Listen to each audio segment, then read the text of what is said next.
has taken over. Let's go. It's Ferrall. Coast to coast. Steaks, chicks, stacks. You and I are going to make a lot of money. It's Ferrall. Coast to coast.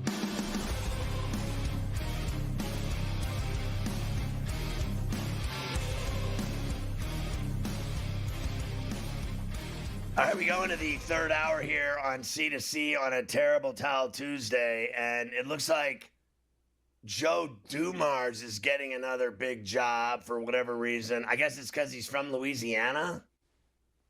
It seems like that is the reasoning for it, and this has actually kind of moved a little bit closer as the day has gone on here. It sounds like that this deal's being finalized. Dumars is going to become the president of basketball operations for New Orleans, replacing David Griffin. Dumars was president of the Pistons from 2000 to 2014.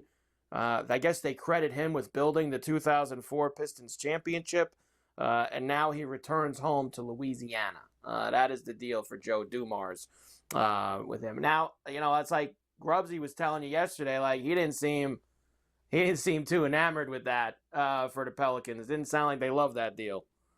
Listen, I respect. He's a Hall of Famer. Joe Dumars, great player, and he's been a very successful executive. Certainly at the NBA league office as well. He ran their, I think, basketball ops for Silver. I think he was doing it for Stern as well. But here's the deal. Good luck. I don't care where you're from. I don't care if you spent your entire life in the bayou. Good luck fixing that mess. That is an absolute nightmare job. And everyone else, like, remember, like Griffin was he was a big shot, hot shot. He was a super executive, right? Like, you remember him? He had all the cards, all the marbles. He had it all figured out. And he went down there and, he died a slow death.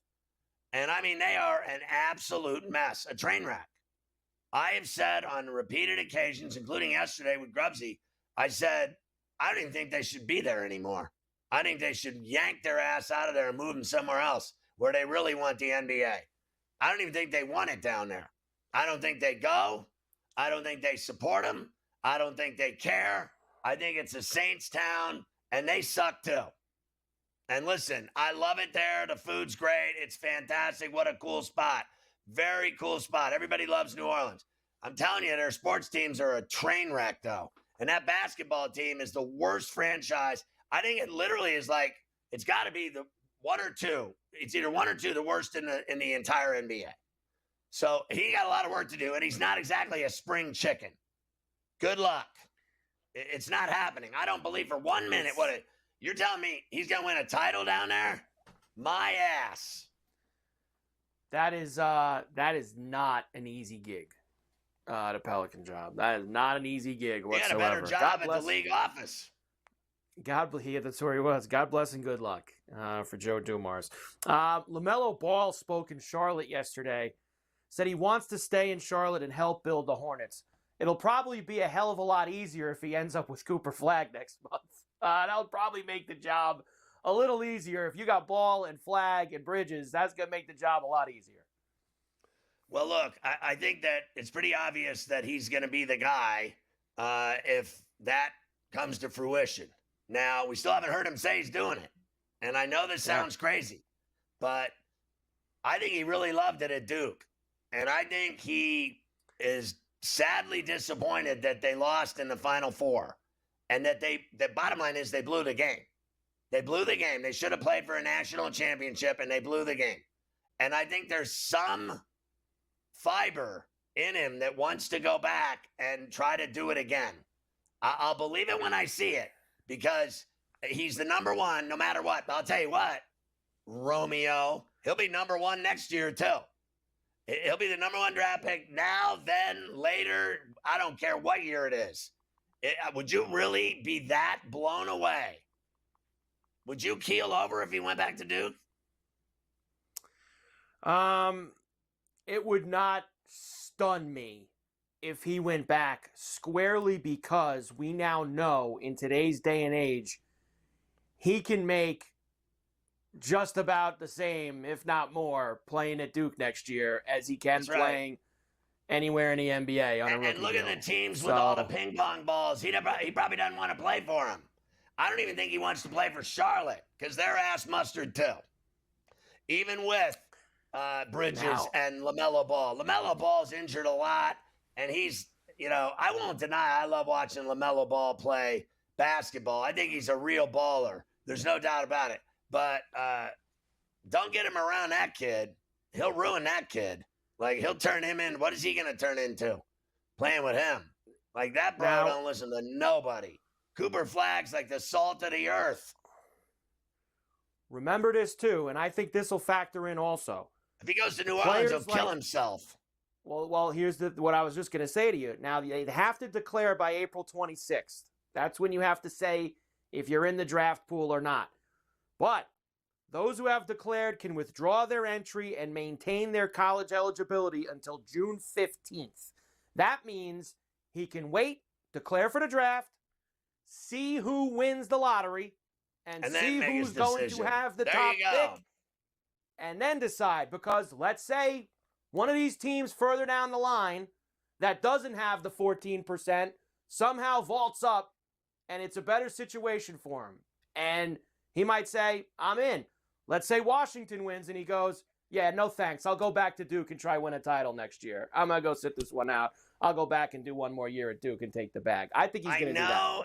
I know it sounds crazy, but crazy is as crazy does. Like, there's something about, there's no denying it. There's something about this whole brotherhood and playing at Duke and playing. I guarantee he loves Shire.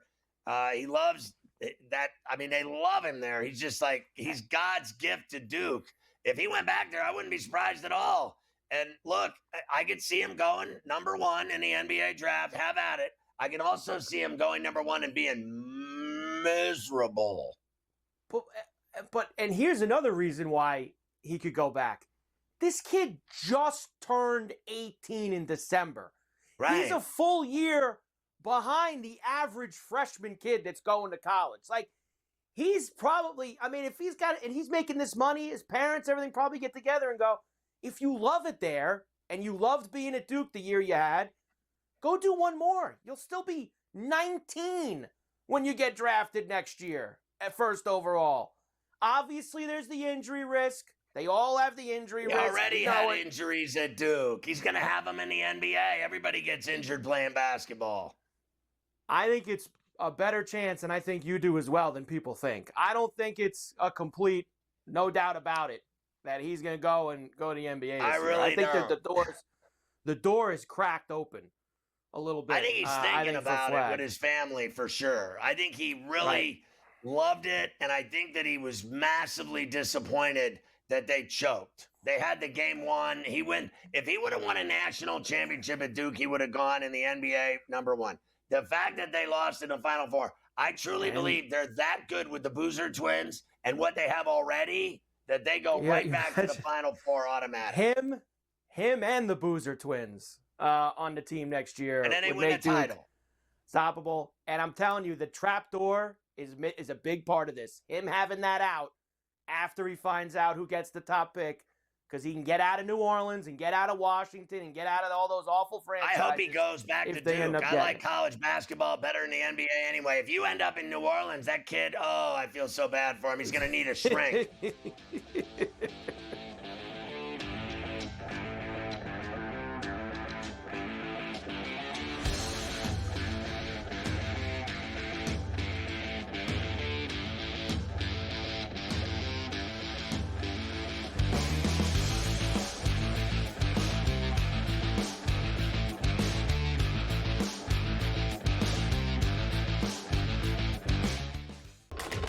Enter into the magical world of McLuck.com, where even the smallest of spins can win real cash prizes. Adventure into over 1,000 of the best Vegas-style slot games. So what are you waiting for? Unlock your free welcome offer today. Join the fun where winners play and players win.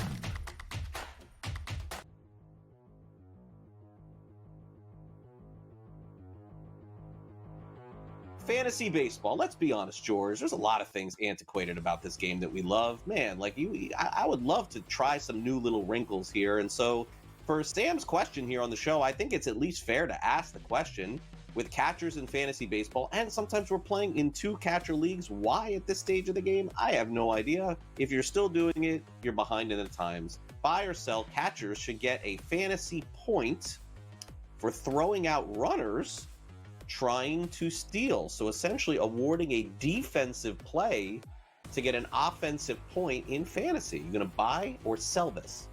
I mean, so this never even crossed my mind. I hate the catcher position because they get hurt so much. You play in a 2-catcher league, I don't know what to tell you.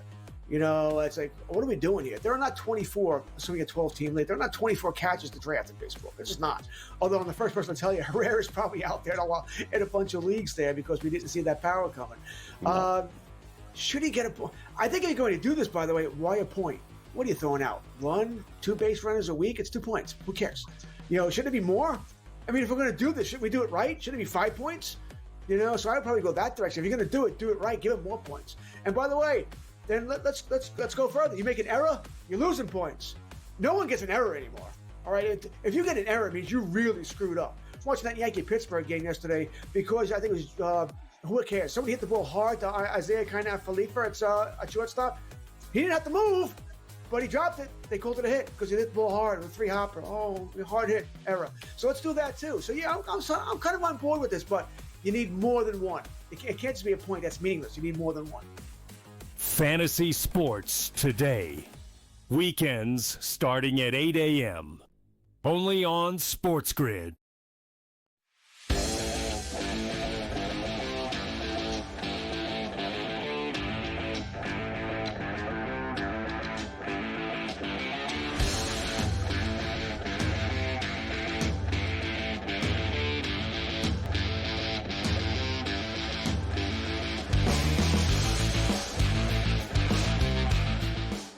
Well, they did have the WNBA draft last night, Carver High. They certainly did have the WNBA draft last night, and as we expected, the first overall pick was Paige Beckers of UConn. She goes number 1 to Dallas, so she will be there. I'm not going to lie to you. Couldn't tell you too much about the rest of this board, except, of course, Haley Van Lith, who we know very well and's been around a while, and she is going to Chicago, who took her with the 11th pick. But that's the girl, the first round results. The second pick is from France. She's 6'7". She dunks the whole deal. She was a star player over there, and she in high school was throwing down on dudes. So she can play, and she was the number 2, and she went to Seattle. Well, there you go. The WNBA draft in the books. Everybody's super excited about Washington it. got 3 players in the top 6, and I thought that was impressive. That they stacked their team with 3 draft picks in the top 6 picks, so they've been so bad. And remember, Deladon stopped playing. She retired, and she was a great player. So they have something there. At the very least, when you stack 3, you're building something. So in D.C., they're probably stoked. They probably are stoked about that. So the WNBA, everybody super excited. As I think they start, in a couple weeks? I think they start. They turn it around pretty quick. No one cares about the start date. I just wanted to elaborate on that. That's true. That's very true. Nobody does care about the start date. There's no doubt there. Starting date of the chick basketball. No thanks. Date for them. I'd rather hear from Smiley. Thank you. Well, Can we get Smiley in here, for Christ's sakes, and stop talking about these chicks? God almighty. Smiley Put him Kaufman, on. Of course. You can catch the Smiley Show right here on SportsGrid. And, of course, as he dubbed himself today on X, Grand Slam participant, Smiley Kaufman, who was with us on Coast to Coast. Hi, Smiley. How are you, buddy? How about the Masters, Smiley? Unbelievable for Rory. Oh, my gosh. It was fantastic. What a week. And just trying to play catch up. I mean, the last 2 days, everybody's talking about career legacy for Rory McIlroy, and what we witnessed this past Sunday. It had to be one of the best golf tournaments that we've seen in a very long time. It really was, Smiley. It was a tremendous watch, and there was so much. You know, I actually said to Scotty the other day, I really thought it was the best sporting event, period, so far this year. It was better than the Super Bowl. It was better than the NCAA tournament. You know, obviously we've got a lot of other things coming our way, but when you look at the roller coaster, the ups and downs, the hype going in, everyone thinking Rory versus Bryson. Bryce is pretty much finished by the turn. And suddenly Rose and Ludwig come charging and Rory on 13. It was the wildest, 5.5 hours from 2 o'clock to 6:30 that I think you could possibly ever have. You had to be loving it out there. Oh, I mean, it felt like longer than that too, because it was just painful, right? It was so hard watching Rory McIlroy try to close out the career Grand Slam, and to do it at Augusta National as well, the Masters, the green jacket, the one that got away. The storyline was fantastic, and when he hit it in the water on 13, Mike, I could not believe my eyes what I had witnessed. Maybe one of the easiest shots as far as just what you had to do in that scenario. I mean, it was as easy as it gets for Rory McIlroy, and somehow hits it in the water. Next thing you know, he's bogeying the 14th, which I thought was maybe the easiest hole that day with where the hole location was cut. So he goes double on a par 5 and then bogey on an easy par 4. And then now he's got to make magic happen. And that shot he hit on the 15th hole, 16th hole, 17th hole with those irons. I'll never forget it. Just absolutely clutch. And then he gets 18 after an amazing drive and hits in the bunker. I'm like, oh my gosh, it's happening again. And I was like, is he going to lose this? So that constant back and forth of, is he going to choke this away or is he going to win was fascinating. And the shot out of the bunker was great. The shot out of the bunker on 18 was unbelievable. And then he misses a punt reminiscent of the U.S. Open last year to force the playoff, which was just, the whole thing was wild. Now, let me ask you this, because I've seen this talked about a lot, and I know you guys talked about it on the show too. This now removes a massive weight off of this guy. This is all this guy thought about was winning the Masters, getting the jacket, having the career Grand Slam. He's now, Smiley, done it all. There's nothing else left for him in terms of, accolades and things to get. All he can do now, Smiley, is stack them up and get more and more. Will this free up Rory to where we see him win 1, 2, 3, 4 more major championships? I think it very well could, and it's such a good major season for him. Clearly getting off to a great start, winning a green jacket, but where he heads to next, he blew the field away last year at the Wells Fargo, talking about Quail Hollow, where the PGA Championship's going to be. So right now you're thinking, okay, there's a good chance he goes back-to-back major championships, I should say. And, the rest of the year you got Oakmont, which is a big piece of property, helps to be a long player there. And then he's been fantastic at U.S. Opens, too. If you go look back and look at his record, how good he's been. And then he's looking for revenge from last season. And then, of course, the Royal Port Rush. I mean, this is Northern Ireland. His a little bit of a revenge, too, for that. And missing the cut there back in 19. So, I'm not saying he's going to win all the majors this year. All I'm saying is he's going to most likely have a chance to win one, if not more, of the next 3 majors this season. Some really good spots for him, as you mentioned. I got about a minute left. We go from the green jacket to the tartan jacket. The RBC Heritage this week out at Hilton Head. I love this tournament, Smiley. Who do you love this week? You know what? I think Colin Morikawa's just, he's still got a lot to play for. Hasn't won this season. The odds, of course, for Scotty at plus 360. That's kind of absurd. I would, this golf course, right, Mike? You just got to look at who could put the ball in the fairway and who's got a really good iron game. You can make a lot of putts on these greens, but it starts with being really good from that 130 to 160 range. You need to be very dialed in, and you got to, you can't have those outlier drives along with that. But it's always windy there. It's a fun golf course to watch, and should be a fun week. Smiley Kaufman, check out the Smiley Show right here on SportsGrid. We're back.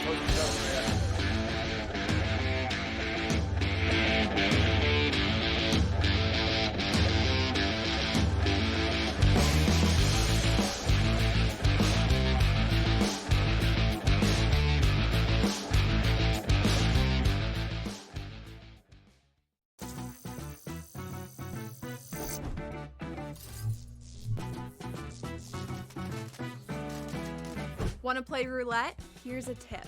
European roulette has a lower house edge than American style. The lower the house edge, the better shot you have at winning. Most online casinos offer European roulette. So, if I were you, I'd get spinning. Now, go get lucky. See you in Las Vegas. Let's get lucky. Okay, what tools can you use to measure those things a bit? And that's where you have like force plates and 3D motion and launch monitors, things like that. But that's all just sort of like measuring what's happening. That doesn't necessarily explain why one guy's really good and another guy's not really good. And that's where there's still kind of like this ongoing, how do you like continue to do research to understand that better? And I think that's going to last well past my lifetime. The Smiley Show, only on SportsGrid. I'm still optimistic eventually this will happen and they'll get it together. I mean, if Florida can get their act together, Sam, with the tribes, I believe that California can too. It would bring a lot of money to the tribe, which is also something they really care about. It's an $8 billion market. Conservatively, it could be even more when it legalizes. The sports books would be sharing revenue with the tribes, essentially doing all their operations and forking over a percentage directly to the tribes. Newswire, only on SportsGrid. King of the featherweight division for the BKFC. That is King Kai Stewart, who is joining us now, still the champion of the featherweight. Though he did get dominated, he was still throwing big shots. He landed a lot bigger shots on Palomino than he did me, and I wasn't really impressed. Palomino's getting older. He is definitely a former GOAT. He has done amazing things in this sport, but it's just my time. Only on SportsGrid.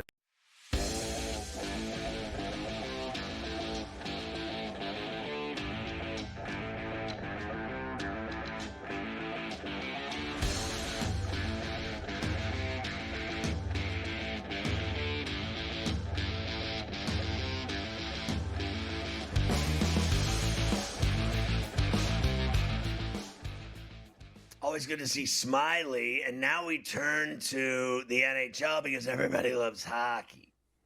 Everybody does love hockey, and we only have 3 nights left in the regular season. Thank God. And then Saturday will begin round 1 of the Stanley Cup playoffs. But we do still have some things to be decided before we get to Saturday. Last night, the Canadiens had a chance to lock up the last spot in the East.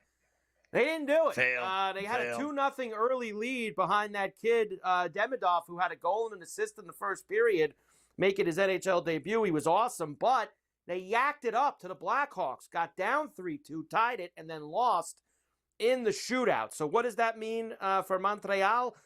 They can still clinch a playoff berth tonight if Columbus does not win in regulation. So Columbus needs to win in regulation tonight to keep their hopes alive into tomorrow.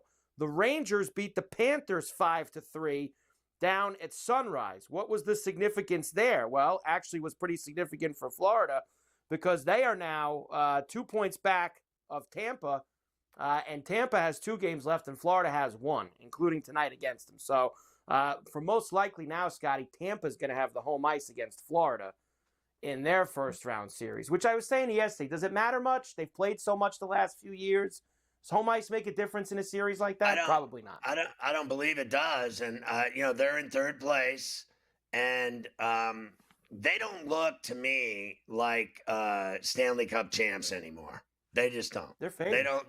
They're not the best team in the NHL. No one's afraid of them right now. Nobody. Like, I don't think Tampa's afraid of them. I don't think Toronto's afraid of them. I don't think Washington's afraid of them. Do I need to go any further? Like, I think those teams can all give them problems. You are talking about when they start these playoffs, you are talking about them now playing almost 300 games in the span of 3 years. Like, that's a lot of games being played for them. So you have to understand that. And it's just too much on these teams. I don't care how great they are. That'll be the excuse that we'll hear when they finally lose, that they just ran out of gas. Right. They'll all say that. We ran out of gas, and it was just too much. 2 straight runs to the finals. I think Tampa's going to beat them in the first round. And then they went and got an old guy. I think, for my money, right. I think Marchand's best days are over. I really do. And they went and got him. Like, I think what they needed was, like, frankly, what I think the Canadians got very lucky with this Demidov deal. This is a young, what is he, 19 years old, whatever. He skates 100 miles an hour. Those days are over for Brad Marchand. He should still be a Bruin. In fact, I won't be surprised if he goes back to Boston in the offseason. It would not surprise me at all in the least. Now, the Kings did beat the Oilers last night. The Oilers ended up not playing anybody. They have major injury problems right now. So McDavid didn't play. Obviously, Draisaitl's not going to play until game 1 of the playoffs. They've lost Ekholm now, one of their better defensemen for the entire first round. This is another team that went all the way to the end, Game 7, Stanley Cup Finals last year, and didn't win. And they are on fumes. And they're playing a team, Scotty, that if there's ever a first-round matchup where a team's like, we finally have to beat this team, the Oilers have been beating the Kings over the head for 4 straight years now in the playoffs. And I think this is finally the year, Sky. The Kings are going to get them. They'll have the home ice after the win last night. Look, I'm going to say the home ice means nothing again in this situation. This is a team that has owned them. And if they get McDavid and Draisaitl on the ice, they can beat the Kings. I think the Kings have been better than the Oilers this season. Fair enough. But the regular season matters about as much as that NBA regular season does. Every time they play this team in the playoffs, they lose. I'm not going to be surprised at all. You remember I said a number of times this year that they would win the Stanley Cup, the Edmonton Oilers. I don't really believe that anymore, but I did for most of the season that they would find a way to get back and win it. When they were down 3-0, came back and lost in 7, that they would come back and win the Stanley Cup with these guys, McDavid and Draisaitl. I don't need anyone else on the team. I got those 2 rock stars. Detroit did beat Dallas last night. Canucks beat the Sharks. Utah beat Nashville. I have a lot of games tonight, some with some big meaning, some with don't, that we will do in the leftover portion of the program tonight. We will get through all of tonight's games in the National Hockey League and a few other news and notes for you as well. We'll get through all those games easily and bang them out. No problem at all. And the other side skinny that goes with the NHL. There are other stories. We'll talk to Coach Young next.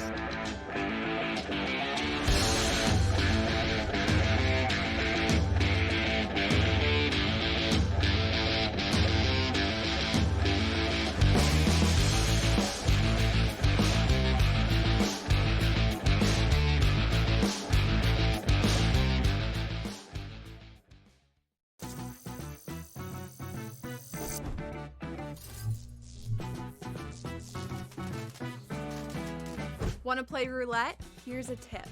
European roulette has a lower house edge than American style. The lower the house edge, the better shot you have at winning. Most online casinos offer European roulette. So, if I were you, I'd get spinning. Now, go get lucky. See you in Lost Pages. Let's get lucky.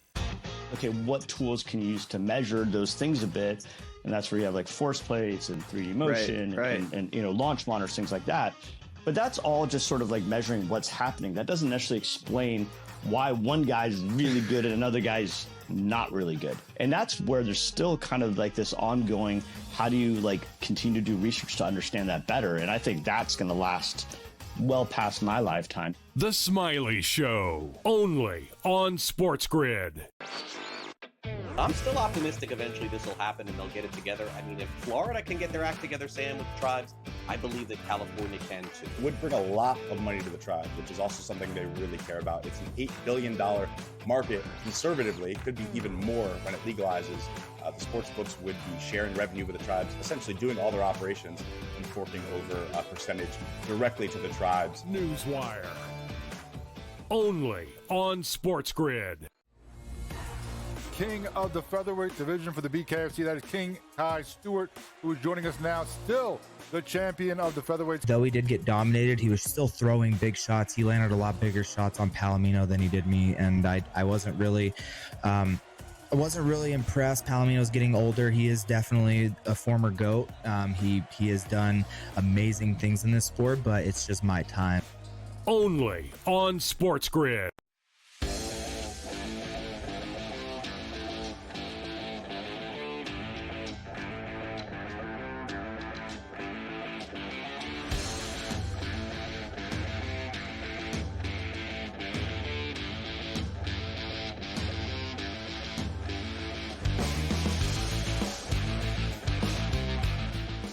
Coach Jin Jung on SportsGrid. Frequently he's on C2C, our basketball guru of choice. And, of course, Betting Above the Rim is his great basketball podcast. He's always got great guests on there. Check it out. We love him on C2C to talk rack. I want to start with what we were just talking about, the Knicks. Before I get into these two play-in games tonight, which we will, I want you to, because yesterday we said that if this guy loses to the Pistons, are they going to fire him? We actually brought it up on the show. What's your feelings about Tibbs and the Knicks and this series against Detroit? Because we said earlier today, Detroit they've lost 14 straight playoff games. That's going to end. There's no way they're not winning a couple games in this series. I don't see the Knicks sweeping them in any capacity. No, I don't either. If you think about it, Detroit won 3 of the last 3 to 4 games during the season series. Cade Cunningham going absolutely nuclear and being tough to stop. Listen, I brought it up yesterday. I had Michelle Beadle on the Betting Above the Rim podcast, and we talked about this. And I basically said, if the Knicks don't get out of this round, I think you have to look at Tibbs. They've gone all in. They've made the trades. They get obviously OG last year for Quickly and RJ. They give up the 5 first-round picks for Mikal, and then they turn around and they get obviously Cat and give up Julius and Dante. So there's not a lot of moves that they can make moving forward, right? So if they don't win in this round, he could be out. And Michelle brought up an interesting name. Mike Malone's out there now. Mike Malone's father, Brendan, New York Knicks assistant at one time. Michael Malone, New York City guy. Michael Malone has a ring, has to respect the players around the league. If the Knicks crash out, Tibbs could be gone. And they got a really damn good coach in Michael Malone that's out there as a free agent that I think they would try and bring in. He is a really good coach. He definitely has a reputation now, though, as a guy that cusses out players and gives them the business, and they'd had enough of him in Denver. Is that not going to follow him? Well, Tibbs got, how many jobs has Tibbs got? Tibbs is the same way, right? I don't think he's the same. He's not the same coach he was when he came here. He's a lot different. No, I think it's a lot different. I also think that you had an interesting, team over there in Denver and what they do and how they play, how it became a distraction for them. So, he kind of crashed out a little bit, but I still think he would be a good coach for a team like the Knicks, or maybe even a young team like San Antonio if Pop were to step down, obviously for health reasons. So, this is crazy, these play-in games. There's no doubt about it that they're going to be exciting. I want to ask you, Flush, we were talking about Atlanta's depth as opposed to Orlando's depth. Who's got the better team, the better players, more guys that can put the ball in the hole? Like I was sitting there rattling off, Ice Tray, Ricochet, Capella. It goes on and on. The guys, Congo, Daniels, yeah, they got. Listen, this is going to be a battle of how the game is played. If this game gets up and down, Karis LeVert, another guy. Georges Niang, another guy, right? If this game gets up and down for Orlando's in trouble. But I said that Orlando's going to get this game at their pace. They're going to walk it up. It's going to be playoff-style basketball. And we saw how good they were, obviously, last year. Obviously, they've had a ton of injuries, losing Banchero, losing Wagner, getting Wagner back, losing the other Wagner for the year, losing Suggs. This is the healthiest they've been in a while. Because it's home, I do like, obviously, Orlando minus the 5.5. And I like the game to go under 219. I think they play this game at a really slowed down half-court pace. And I look to them to maybe exploit Trey on the defensive end of the floor. So look at a guy like Anthony Black, over 8.5 points. This is a kid that scored over the last 2 games. If you load up on other players, you got to find who's Trey's guarding. Trey don't play defense. That'll be Anthony Black, over 8.5 points. Does he not win big games, this guy Ice Tray? He wins big games. Oh, he does win big games. He does win big games. But I think Jamal Mosley's team is so connected defensively, and they're going to make this a street fight. Now, listen, it's very simple. If you like Atlanta, you're going over. I mean, if you think Atlanta's going to win, it's Atlanta and over, and it's Orlando and under, because it's a contrast of styles of who's going to be able to play their style. I just think Orlando finds a way to play it their way, and that's why I like them minus a point in the under. So the Warriors have failed 3 times in a row in these play-in games, and here they are at the Chase tonight in the city by the bay, taking on a team that's had all kinds of drama. Let's face facts. Between Ja Morant, Jenkins, it goes on and on. Bain shoving teammates on the bench. They've had every, injuries with Jaren going down. What haven't they been through? But here they are, and they had a couple of good games lately where they won, and even Sunday they won. Are they ready to go into San Francisco tonight and beat Steph Curry? You said it best. Golden State's 0-3 in playing games. One of their losses they lost was the 7-8 game, or they lost at home to Ja, if you remember, several years ago. And then, of course, God bless you. And of course, we all remember the whoop that trick a couple of years ago, that 4-2 series win. I think you got a Warriors team that's dialed in. You have playoff Jimmy, which you know and I know is a thing. And I think that Memphis Grizzlies are a hot mess. They got rid of Taylor Jenkins. We got to see between Jaren Jackson Jr., Desmond Bain, or John Morant. Someone's getting traded in the offseason. I mean, someone's got to go. I don't know who it is. I mean, I think they want it to be Ja because Ja can't get his mind right. But to me, I'm going to lay the point. Are they sick of his act? Ferrall, I'm sick of his act. I mean, they should be sick of his act. I mean, the guy gets warned for the gun thing. Then he comes back, does it again. Then he gets $75,000 fine. So what does he do? Now he switches it to the throwing, the bomb. Like, grenades. Grenades. Like, why is this kid doing this? Why? He screams for attention. He needs attention. He's not getting it somehow. And to me, if you're Memphis, you cut your losses. You still got Bain. You still got Triple J. Zach Edey had a great year. You got other pieces around. And if you move Ja, someone will take a chance on him, and you'll get a lot in return. So today, Nico was afraid to meet the media, so he invited all of his friends, and no one was allowed to bring a camera or a microphone. How much of a femme is this guy in Dallas? I think they should have fired him the night that Luke had 45 on his ass. It reminds me of Leon Rose. Remember, Leon Rose for the Knicks, folks, hasn't had a press conference in 2 years. Ever. But they're winning, so we can't say anything. But when Leon Rose wasn't winning in New York, they were cussing his ass out too. So, listen, Nico made the trade. Live with it. You sat there in the tunnel, let everybody see you. You get booed out of your own arena, and now you're hiding from the media. Why? Because it's blowing up in your face. You're going to lose the 9-10 game to FC Sacramento. Your team is decimated by injuries. And Anthony Davis, who you just got, you're going to have to get rid of probably and trade him to try and recoup something. And here's the last thing really quick. Shout out to Rob Pelinka. I'm about to give this guy any kind of props. No one's talked about this. How the hell did they get this trade? And he didn't have to give up the new white chocolate, Austin Reeves. I mean, what, I still understand how this trade went down. He can score, but he don't. No one in white chocolate. Hey, listen, man. I don't know, white chocolate, white man can't jump. I don't know what you want me to call him, but dude is nice, and he should have been in a trade. Nico Harrison. Listen, I don't deny he's got game. I like his game. I wonder how far that game's gonna go, though.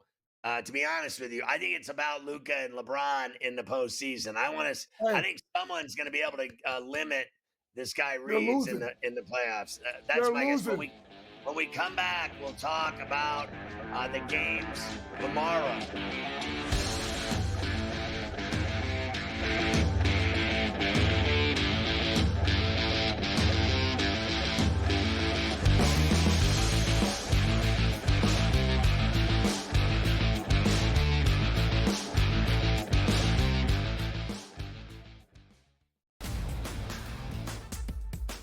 Who else?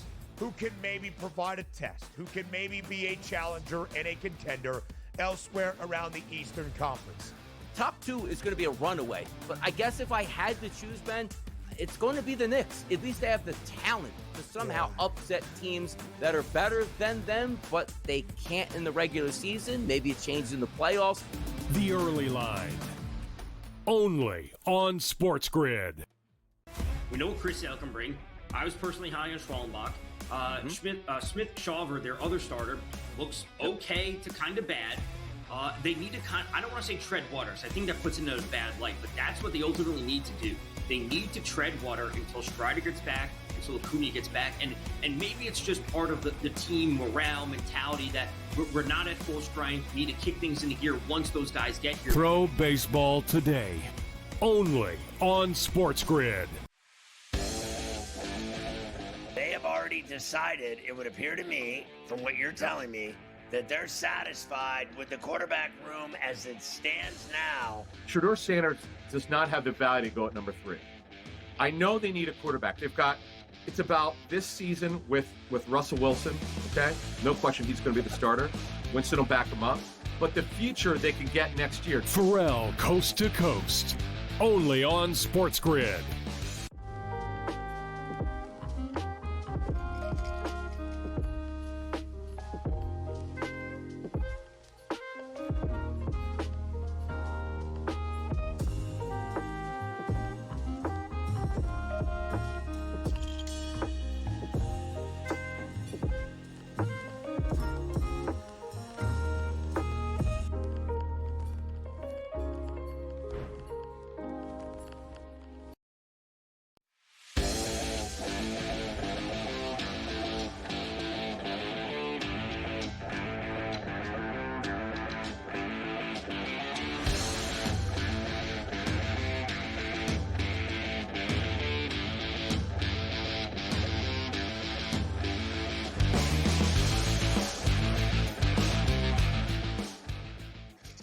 We're talking to Coach James Young. Check out Betting Above the Rim. It's badass. And you can see him on Coast to Coast regularly here on SportsGrid.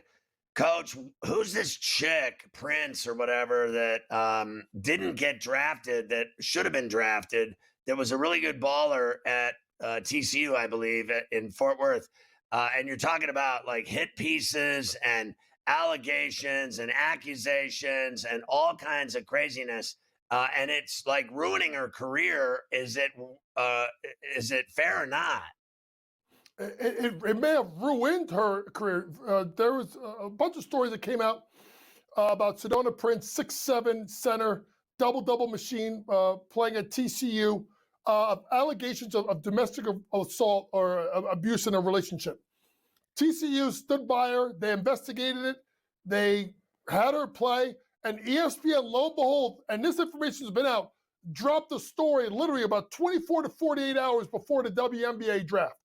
Sedona Prince, who should have been a second-round pick, goes undrafted. And what I call was a borderline hit piece. Simply put, 4 women alleged this.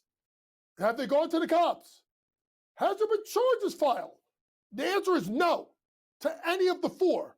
But a WNBA, which is very careful with their image, no one wanted to touch this kid, although she should have been drafted. Sedona Prince, probably the best player in women's college basketball that did not get drafted last night in the WNBA.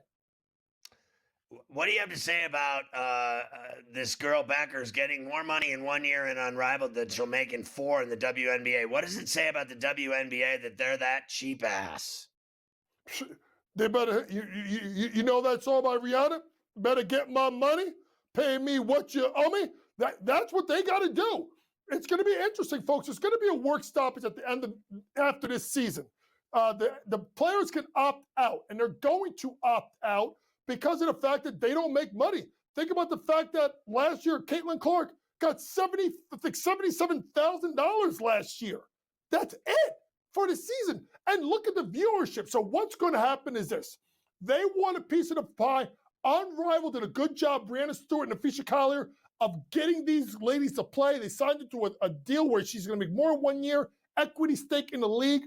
Watch this model now for negotiations coming forward with the WNBA, with the ratings up, and when people like Caitlin Clark and obviously Paige Beckers, then you look at, when she gets back and Juju Watkins going in to the league probably in a year or two. they're going to ask and get more money. But Ferrall, this is also why a player like Olivia Miles, who was going to be rumored to be the number 2 pick, didn't go into the WNBA draft. She transferred to go play at TCU. Why? She'll probably get more NIL money than she would. Not I'm going to say she's going to get probably 10 times the amount she would have gotten in the WNBA. She probably got at TCU. All right, so tomorrow night, we've got the 9-10s, and it starts with Miami and the Bulls on the west side at the United Center in Chicago, and the Bulls are laying 1. I love Kobe White. I like Buzelis. I like Giddy Kitty. I think, and I said earlier on the show today, there is no way I believe that their record is indicative of Levine being gone. I think Levine has nothing to do with this. I think Levine was a good player in Chicago. He lit it up. I still think these three to 1 to me, you got 3 guys pouring it in every night, is better than 1. And I think Voos makes them have 4 guys that can ball. I don't blame Zach LaVine for anything in Chicago. And if they do, it's pathetic. No, you can't blame Zach LaVine. Honestly, I'll be honest with you. You think I'm crazy? I blame DeMar DeRozan more than I blame Zach LaVine. I mean, I thought Zach LaVine gave you a chance defensively. Listen, simply put, they got hot. They got hot at the right time.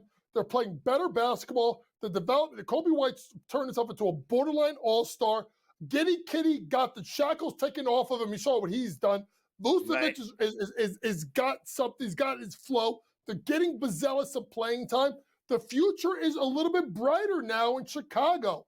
But as much as I love the story, I can't, and it's the first time they're in the 9-10, I can't go against Miami. Something tells me first time Chicago in that spot. I know no playoff Jimmy, but you still got Bam. You still got Hero. You still got all those veterans, and you still got Spoelstra on the sideline. I'm going to go ahead and take the Miami Heat on the money line tomorrow. Whoa. I think they have been so average ever since this drama and all of this nonsense with lymphoma. I thought Jimmy Butler ruined the Heat season. They've never been the same since. That's all there is to it. Let's move to this Dallas game. Now, you talked about it before, and I heard you. You said it flat out. They're going to get beat at the Golden One in Sacktown by said Levine, by said DeRozan. Why do you think that is? Even with AD and I guess that decimated lineup, is that why they're dead? Or is this because of Nico? Is it because of what? It has a lot to do with Nico, but Nico ain't playing. Simply put, Ferrall, this Sacramento team is another team that kind of did some crazy stuff with the firing of Mike Brown. Doug Christie's kind of tried to stabilize the ship there, former, obviously, Sacramento King. But to me, I just look at that team, they just have way too much. I know Monk is out, but obviously when you look at, Levine and DeRozan and obviously Sabonis, right? They have enough guys that they can get the job done versus a team that really has nothing left. So I like Sacramento minus the points. I wouldn't be surprised if they won by double digits.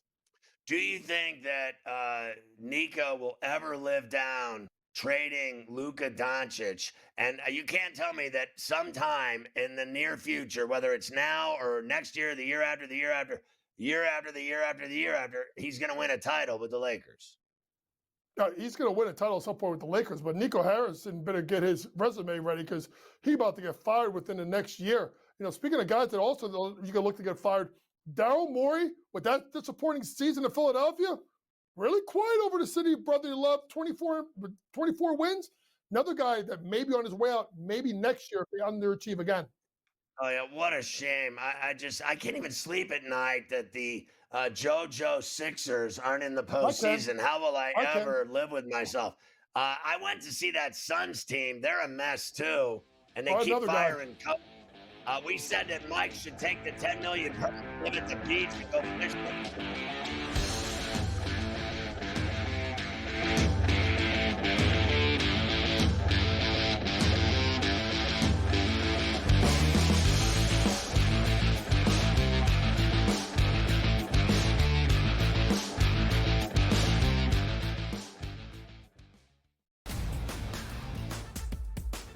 Who else? Who can maybe provide a test? Who can maybe be a challenger and a contender elsewhere around the Eastern Conference? top two is going to be a runaway. But I guess if I had to choose, Ben, it's going to be the Knicks. At least they have the talent to somehow upset teams that are better than them, but they can't in the regular season. Maybe it changes in the playoffs. The Early Line. Only on SportsGrid. We know what Chris Sale can bring. I was personally high on Schwallenbach. Smith Shawver, their other starter, looks okay to kind of bad. They need to I don't want to say tread waters. I think that puts it in a bad light, but that's what they ultimately need to do. They need to tread water until Strider gets back, until Acuna gets back, and maybe it's just part of the team morale mentality that we're not at full strength. We need to kick things into gear once those guys get here. Pro Baseball Today. Only on SportsGrid. They have already decided, it would appear to me, from what you're telling me, that they're satisfied with the quarterback room as it stands now. Shedeur Sanders does not have the value to go at number 3. I know they need a quarterback. It's about this season with Russell Wilson, okay? No question he's going to be the starter. Winston will back him up. But the future they can get next year. Ferrall, Coast to Coast. Only on SportsGrid.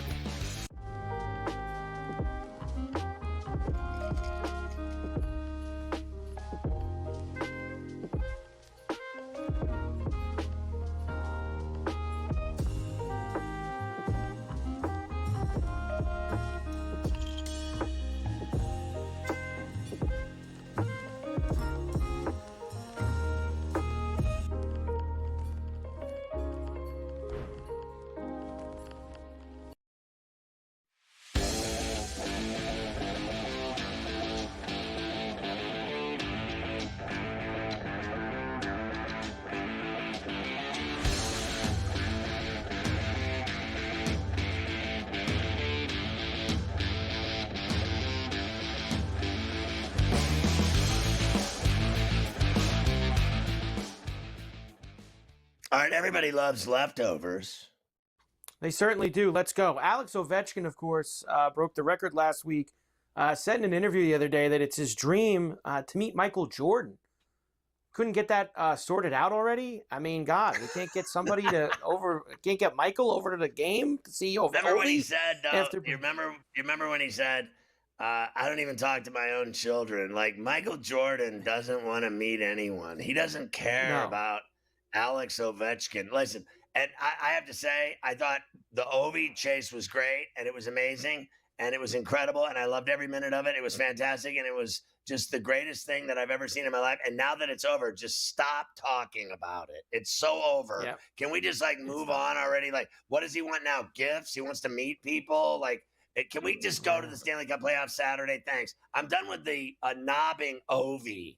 Okay, did we not do it for a week already? We're gonna keep going here. What are we gonna send Michael Jordan on an airplane to meet him? It's getting ridiculous. I mean, it really is. Logan Couture of the Sharks will end his NHL career after 15 seasons. He did not play at all this year. Missed the whole year with a groin-related issue. He won't officially retire, of course, for another 2 years because he's got to still get paid. He's got 2 years left on his deal with a lot of money. So he'll wait 2 years before he officially hangs them up, but he's not going to play anymore. That money's guaranteed that he's going to get those 2 years of money? So this happens a lot in the NHL now. So what the Sharks will be able to do is they'll take that 8.5 or whatever it is per year, and they'll just get to bury it in long-term IR so that it won't count against their cap. And they'll still pay him and all that. So it's Listen, some cap circumvention. I won't deny. I thought Logan was a really good player, and he had a really good career, and I thought he was a badass. And now this is ridiculous. Former NHL player Chris Simon had not allegedly, they looked and opened him up, severe CTE when he passed away. No, Chris he Simon. didn't. I have been told by the league office, Gary Bettman he's already told me off the record that he does not believe there was any CTE or ever brain damage or any concussions with any player ever in hockey. And then we should just focus on outdoor games, winter classics, and Stanley Cup playoffs, and that Sid Crosby's the most complete player in the league. Don't talk about things that don't exist. There's no such thing as CTE. No such thing. All right, let's get to tonight. There's obviously a lot still to be decided, but there also are some games that mean absolutely nothing. Here we go. Devils and Bruins tonight. Devils minus 140 on the road. Devils. The Toronto Maple Leafs need 1 point tonight against Buffalo, and they will sew up the Atlantic Division. There you go. They're big favorites on the road in Buffalo. Blackhawks and Senators tonight in Ottawa. Senators. We also have Columbus. They need to win in regulation. They're minus 145 to get it done. Florida and Tampa tonight at Amalie. The Islanders are at the horse track against the Capitals this evening. Washington. All right. St. Louis needs to win. They're home against Utah. Okay. Minnesota needs to win. They're home against Anaheim. Minnesota.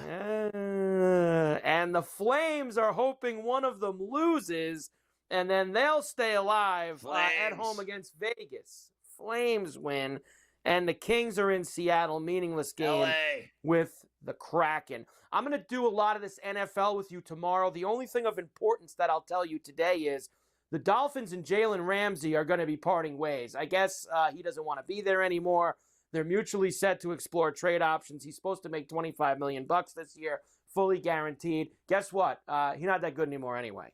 All right. Take a look let's just at call that every like single NFL player's contract. They all end the same way. It's an abortion at the end. They don't pay anyone all that money. They never give them what they're owed. They just get out of the deal, and it always ends the same way. All right, Ferrall finished. Is that you got one more for me? Give it to me. Give it to me. I was going to tell you, Braden Smith's going to go back to Purdue. The portal is enormous. Usyk versus Daniel Dubois is going to be at Wembley on July the 12th, allegedly. Luis Suarez says that Messi wants to play in the World Cup in the United States next year. We'll see about that. And did you see J.D. Vance butcher the national championship trophy at the White House? He dropped it and broke it in half. Unfortunate. There you go. Pennsylvania Governor Josh Shapiro's home set on fire by an arsonist while his family slept. Did you see this Looney Tune? Did you see the guy that did it? Said he was going to smash his head in and kill him. I mean, what is going on in this world? GTD is next with the fashion. My boy Adam Cochran. Get the Ferrall app. You're going to love it. We'll see you tomorrow at 3. Coast to coast.